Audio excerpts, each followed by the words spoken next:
I have spent time around men who had no trouble with women at all, not because they were better looking, not because they had more money or better lines or some specific thing they were doing that the rest of us were not. They were not doing anything. That was exactly it. They were not trying. And the women in the room could feel that from across a table. I spent years watching this and not understanding it. I was too busy working at it. This is what I am going to show you. Not a technique, not a line, something that cannot be faked once you understand what is actually happening. By the end of this, you will know why everything most men do when they try to attract a woman does the opposite, and what the real thing looks like from the inside. Come back to this when you are ready to stop working at it. The first thing. This one reframes everything that follows, so stay with it. You are asking the wrong question. Every piece of advice about attracting women begins with the assumption that attraction is something you produce a result of specific behaviors, specific words, a specific version of yourself you present to the right person at the right time. Get the inputs right and you get the output. It is a reasonable assumption.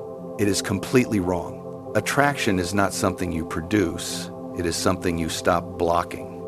I spent the early part of my career around some of the most genuinely magnetic men I have ever encountered. Not actors performing magnetism, actual men who had a specific quality that changed the air in a room. I watched them for years before I understood what I was watching.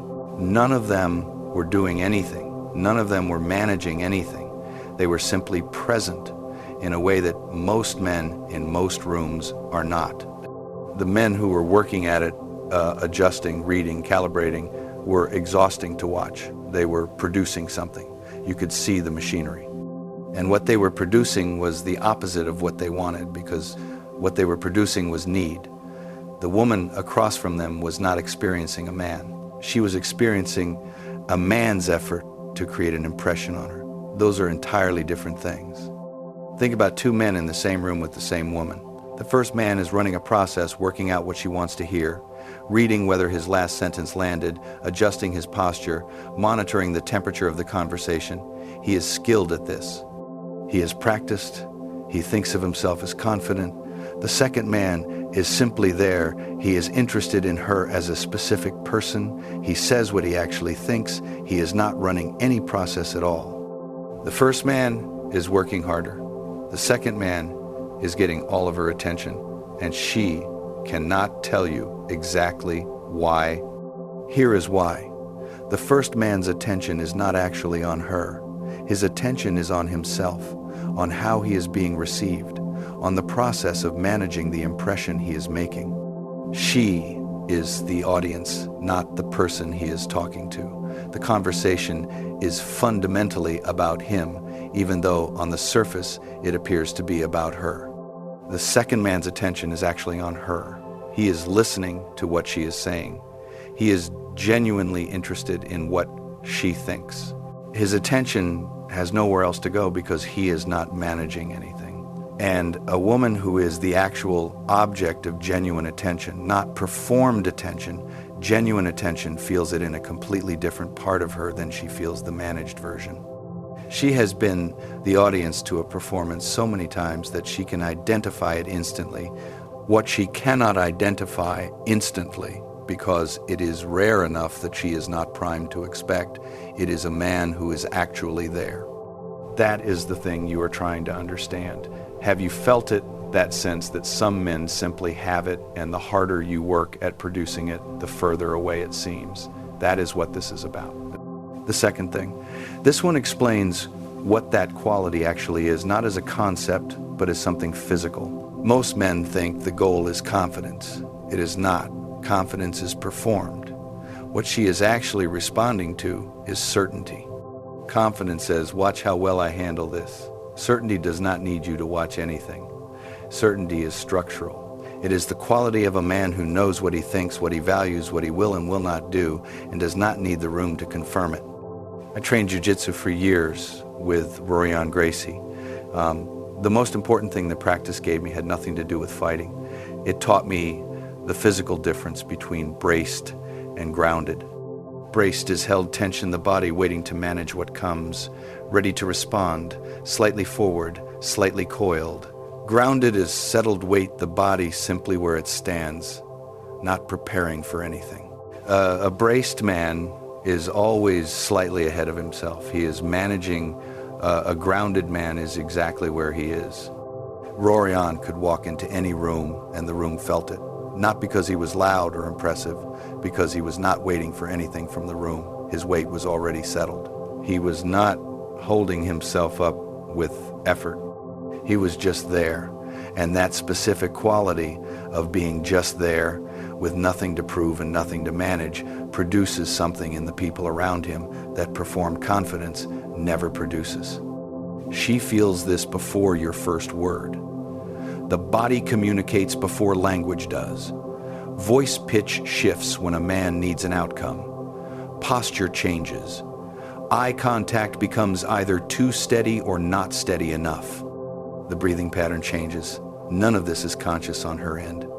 The body reads bodies the way the eye reads light automatically, below the level of thought. Confidence is something you perform. Certainty is something you either have or you do not.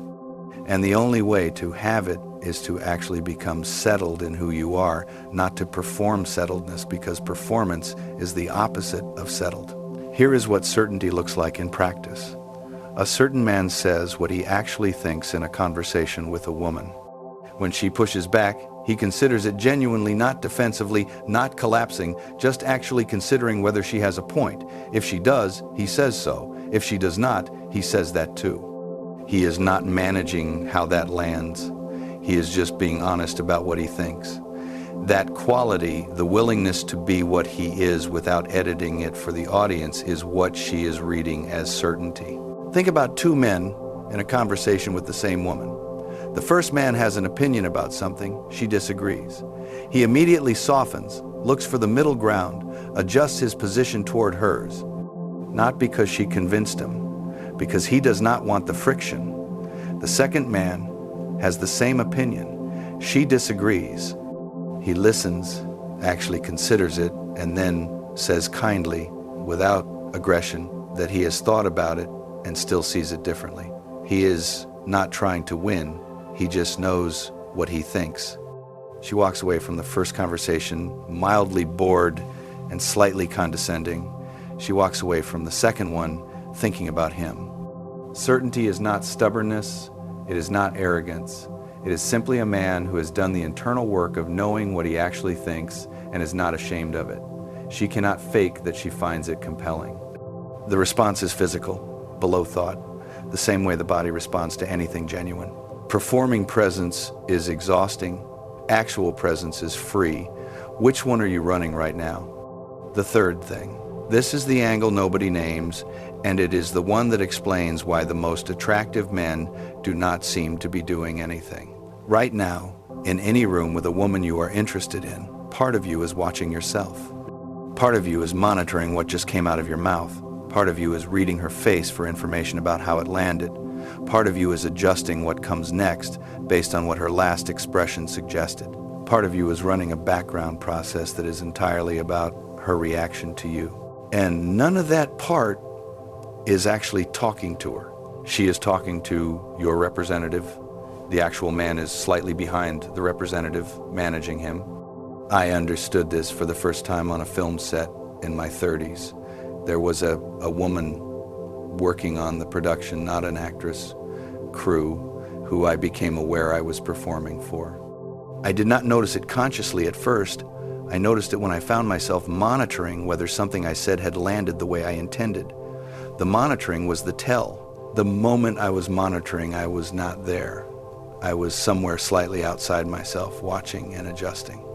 The conversation stopped being a conversation. It became a performance for an audience of one, and she was the audience, and she could feel, not intellectually but physically, that she was not meeting a person. She was meeting a presentation. Here is the specific thing that changed once I understood this.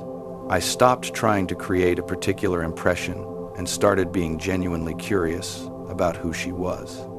Not as a technique, I did not decide to seem curious.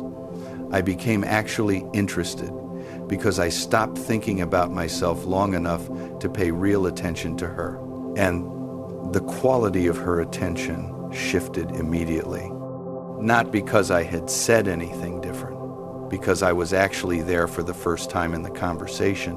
The day that shifted was the day I stopped caring what she found. Not out of indifference, out of actual interest in who she was rather than in how she was receiving me. I became curious about her rather than about her impression of me. And something changed immediately, not in what I said, but in the quality of presence she felt on the other side of the conversation. The moment you stop needing her approval is the moment she actually meets you. Performing is a form of disappearing. The whole machinery of it, the adjusting, the reading, the calibrating, removes you from the room and replaces you with a version of yourself that is entirely constructed around her reaction. And the specific thing she was looking for was you, not the version, you. Does that description fit something you have felt in a room with a woman? That sense of being present and absent at the same time, watching yourself, monitoring, adjusting, while some other part of you is supposed to be having a conversation. The fourth thing, this is the one I lived, and it changed more than I expected. A man with something he is genuinely building is fundamentally different from a man whose primary project is finding a woman. She can feel which one you are. When every studio in Hollywood told me no on The Passion of the Christ, I was not available for their disapproval. That sounds simple. It was not. There is a specific state a man enters when what he is building is real enough and important enough that other people's approval of it becomes genuinely secondary. Not performed secondary, actually secondary. I was in that state during that period. I put up my own money. I made the film the way I believed it needed to be made. I was not thinking about whether the outcome would impress anyone. The quality that comes from being genuinely occupied by something real is different from anything manufactured. It is not arrogance. It is not indifference. It is a man who has somewhere to be and something to do, and whose attention has to be earned because it is currently pointed at something that matters to him. That quality is what most men are trying to manufacture and cannot, because you cannot manufacture it. It only exists when the mission is real. Think about two men. The first man's primary project is finding the right woman. Everything in his life is organized, consciously or not, around that search. When he meets a woman he is interested in, she becomes the destination. His full attention moves toward her, and the attention is heavy with need. The second man is building something. He is occupied. When he meets a woman, she is someone he encounters on the way to where he is going. His attention is genuine, but not heavy. She is not the destination.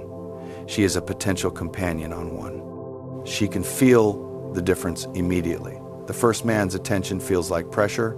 The second man's attention feels like genuine interest. Those are not similar experiences. The first man, when things do not go as he hoped, feels rejected.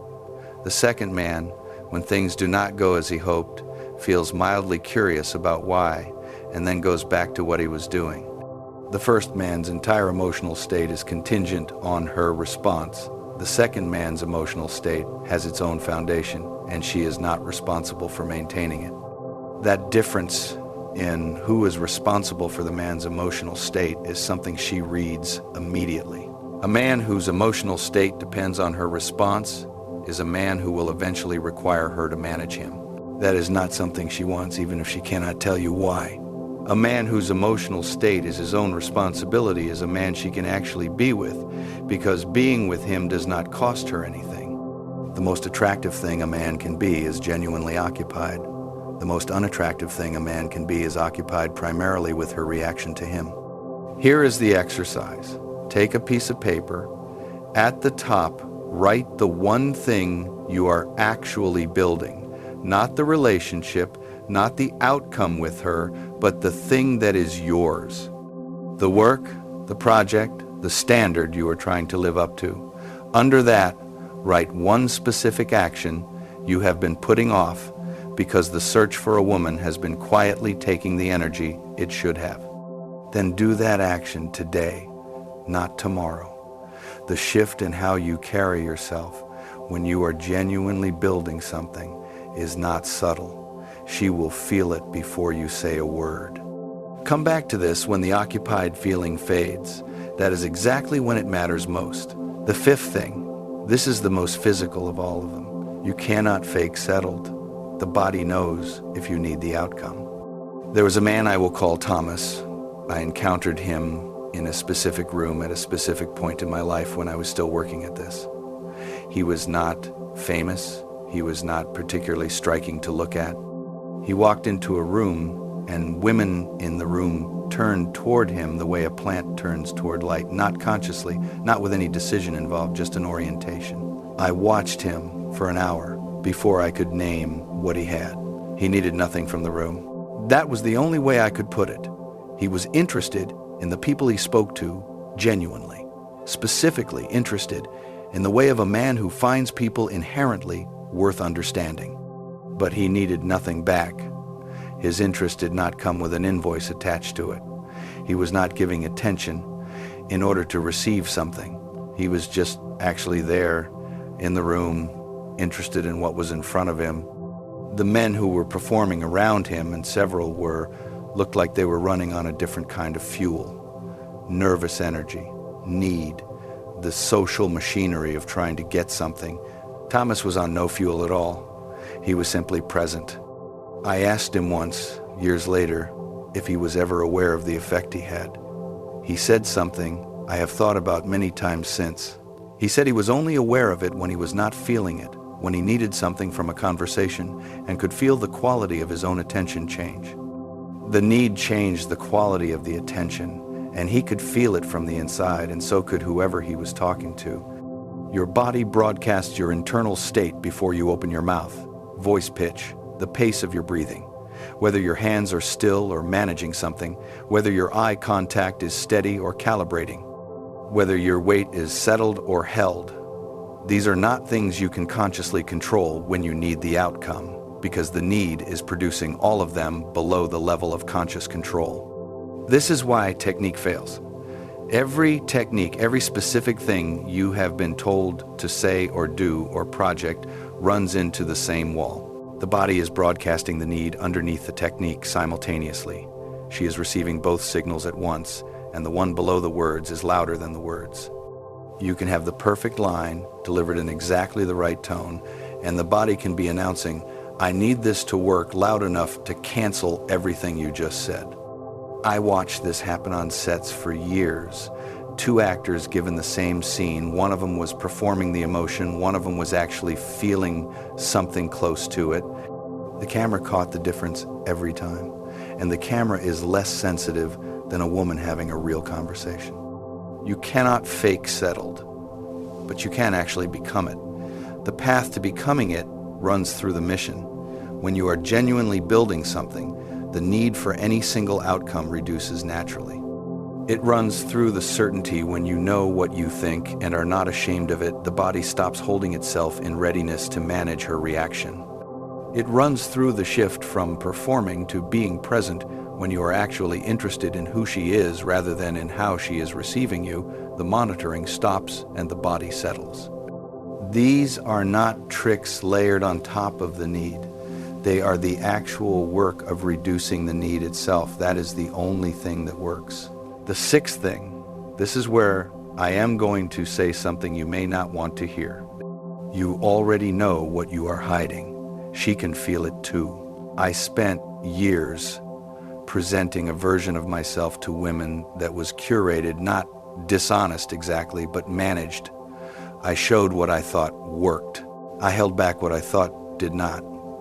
I was doing what most men do, editing the presentation before it left the room. Here is what I learned the expensive way. The editing is detectable. Not always consciously, not always immediately, but it is always there, a specific kind of distance, a layer between the man and the conversation, something that prevents genuine contact. She is experienced at detecting it. She has encountered it her entire life. She cannot always name it, but she feels it as a kind of flatness, a sense that she is not quite reaching the actual person. Most men think attraction is about creating a particular impression. The actual mechanism is closer to the opposite. She has been managing impressions her entire life, people presenting carefully selected versions of themselves and hoping she does not notice the editing. A man who simply is what he is, without the layer, without the management of her reaction to it, is genuinely rare. She has been lied to so many times that honesty reads as power. This does not mean performing vulnerability. Performed vulnerability is just a different kind of management, showing what you think she wants to see in the same way you hid what you thought she did not. It means not performing anything, saying what you actually think, holding a position when you actually hold it, disagreeing when you actually disagree, being interested when you are actually interested, and not particularly interested when you are not. The absence of the management layer is what she feels as presence. John Ford told me something once we were on a set and I was too young to understand it fully. He said the most interesting people he had ever met were the ones who said exactly what they thought without any apparent awareness of how it was being received. Not because they were trying to be interesting, because they simply were not thinking about being received. That quality, he said, was the rarest thing. Stop managing what she finds. Start being what is actually there. Those are different projects. One of them works. When did you last say the real thing in a conversation with a woman, not the polished version, the actual thing you thought? Here is a specific thing you can do today. In the next conversation with a woman you are interested in, notice the first moment you feel the impulse to edit something before it comes out. Not the obvious edit, not a genuinely inappropriate thought, but the small social edit where you soften a position because you are not sure how it will land, or agree with something you do not actually agree with, or express enthusiasm you do not genuinely feel. Notice that impulse. Then say the real thing instead. Not aggressively, just honestly. Watch what happens. Most men who try this are surprised. The honest version, said without aggression and without performance of honesty, lands differently than the managed version. She can feel the difference between being spoken to genuinely and being managed. Genuine, even when it is less impressive on the surface, produces more actual connection every time. The seventh thing, the last one, the one that holds all the others together. Most men spend their entire lives trying to win women. The ones who actually have what those men are trying to produce have stopped trying to win anything. The man who has a genuine standard for himself, not an impressive one necessarily, but a real one he actually holds himself to when nobody is watching, is a fundamentally different presence in the world from the man who is calibrating his standard to whoever he is trying to impress. My father, Hutton Gibson, was a man with a standard. He carried it through Guadalcanal and through 50 years of ordinary life afterward, and it never shifted based on who was in the room. He was the same man alone as he was with other people. Not because he was performing consistency, because the standard was real. And being around him as a boy, I absorbed something that I spent years not being able to name, a specific sense of what a man who is actually himself feels like. I did not understand for a long time that this was the thing I was trying to find. I thought I was trying to develop skills, better conversation, better presence, better technique. None of that was the real project. The real project was becoming the same man in every room. The man I was when nobody was watching. The man I was when there was nothing to prove and nowhere to perform. Getting that man into the room with a woman, not a polished version of him, not a managed version of him, that was the whole thing. That is what she absorbs from being around a man who actually has a standard. Not a performance of strength, not managed confidence. The specific weight of a man who is the same person in private as in public, who says what he thinks, who holds his positions, who has somewhere to go and something to build, and is genuinely occupied by it. Marcus Aurelius wrote every night, not for publication, not for any audience, writing it down to hold himself accountable to the man he said he was. He understood that the standard and the reality drift apart on their own. The gap widens naturally a little every day unless something keeps checking it. That practice of accountability to his own standard is what made him the man he was in every room he walked into. Not the title, the practice. Most men lower their standard to match the room. A few raise the room to match their standard. I made the Passion of the Christ for a specific reason that had nothing to do with how it would be received. I believed it needed to exist. That belief was not contingent on anyone else's agreement. And what I found on the other side of that, not with women specifically, but in every room, in every conversation, was that the quality of being genuinely unconditional about something produces a kind of presence that conditional men do not have. A conditional man is constantly checking whether his position is still viable, whether the room still supports it, whether the person in front of him still approves. A man with a real standard has already decided. The decision is not renegotiable based on the room's temperature. He is still open to being convinced by a real argument. He is not open to being pressured by social discomfort. Those are different things. She can feel the difference between a man who holds a position because he has thought about it and a man who holds a position because he wants to seem like the kind of man who holds positions. The first is certainty, the second is performance. The first produces something in her, the second produces nothing. There is nothing more disarming to a woman than a man who is not trying to disarm her, who is simply being who he is, with a genuine standard, a real mission, a settled body, and enough presence to actually be in the room with her, rather than slightly outside himself, monitoring how the room is going. Stop trying to win her. Start being someone worth winning. What would that man look like specifically in the way he goes through a single day? That is the actual question.